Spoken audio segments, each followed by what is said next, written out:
Mumbai metro में आज बात उस खबर की जिसका बड़ा असर महाराष्ट्र की राजनीति पर दिखाई देगा। शरद पवार की पार्टी के नाम और निशान के अधिकारी उनके भतीजे अब अजीत पवार होंगे। चुनाव आयोग ने अजीत पवार की एनसीपी को असली एनसीपी मानते हुए शरद पवार को बहुत बड़ा झटका दे दिया है।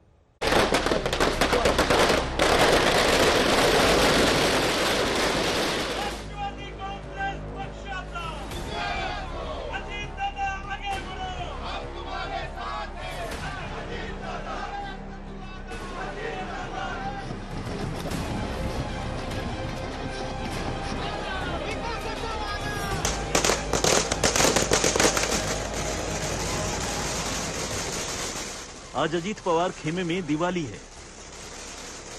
मुंबई में पार्टी के कार्यकर्ता जश्न मना रहे हैं। दिल्ली से खुशखबरी पहुंची है।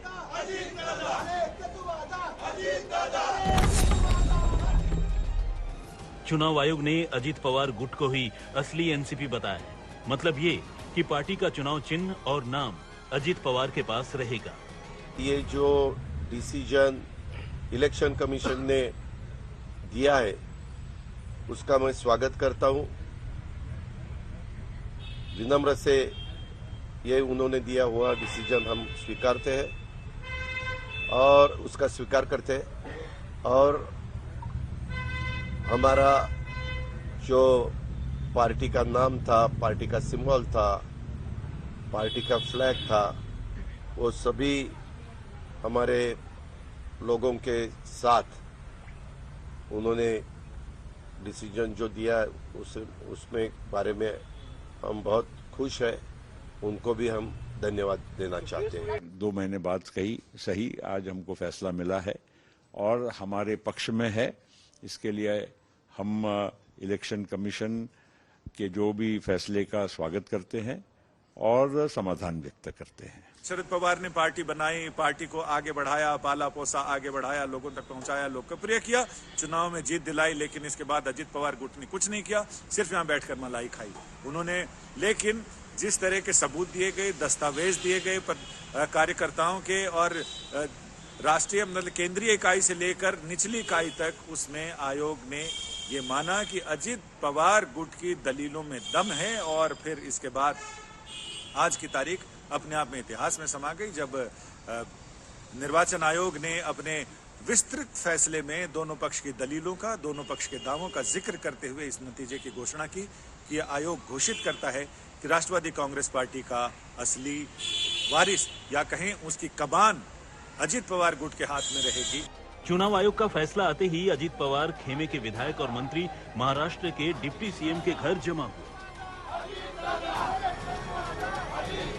बहुत खुशी की बात है कि एनसीपी का पक्ष और पार्टी का जो हमारा सिग्नल है वो हमें मिला। बहुत ही खुशी की बात है। राज्यसभा के नामों पर चर्चा हुई है? नहीं, चर्चा नहीं, वो दादा निर्णय लेंगे। दादा कि जिस तरह से लोकतंत्र का आज विजय हुआ है, हम लोकतंत्र को मानने वाले हैं। हमने 2 जुलाई को और 5 जुलाई को भी ये बताया था, 2 जून और 5 जून को, कि यहाँ पे लोकतंत्र बैठा हुआ है।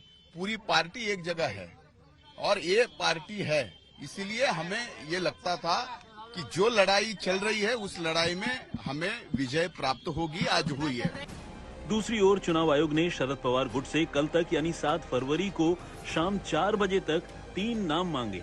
लेकिन शरद पवार गुट चुनाव आयोग के फैसले को कोर्ट में चुनौती देने की तैयारी कर रहा है। इस पार्टी का फाउंडर मेंबर और फाउंडर लीडर कौन रहा है, तो एक ही नाम है, उसका नाम है शरद पवार।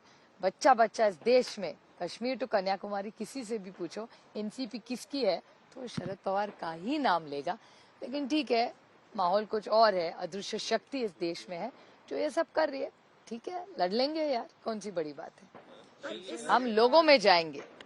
लेकिन आगे की क्या होगी रणनीति? सुप्रीम कोर्ट जाओगे? हाँ, बिल्कुल सुप्रीम कोर्ट तो जाएंगी। अगर हम पे अन्याय होगा तो कोर्ट तो जाना ही पड़ेगा ना।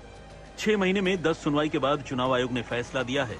अब सोचिए, अगर मामला कोर्ट में पहुंचता है तो क्या होगा। शरद पवार गुट के पास अब एक ही रास्ता है कि वो सुप्रीम कोर्ट जाए, और उनके वकीलों ने कह भी दिया है कि वो जल्दी ही सुप्रीम कोर्ट का दरवाजा खटखटाएंगे। यानी जब तक इसमें सुप्रीम कोर्ट का फैसला आएगा तब तक हमें लगता है कि लोकसभा के चुनावों का नतीजा आ जाएगा और नई सरकार काबिज हो जाएगी, और नतीजे आने के बाद जनता की अदालत सबसे बड़ा फैसला सुना देगी कि वो किसके साथ खड़ी है। चाचा सियासत के चाणक्य कहे जाते थे, लेकिन भतीजे ने चाणक्य को पटखनी दे दी।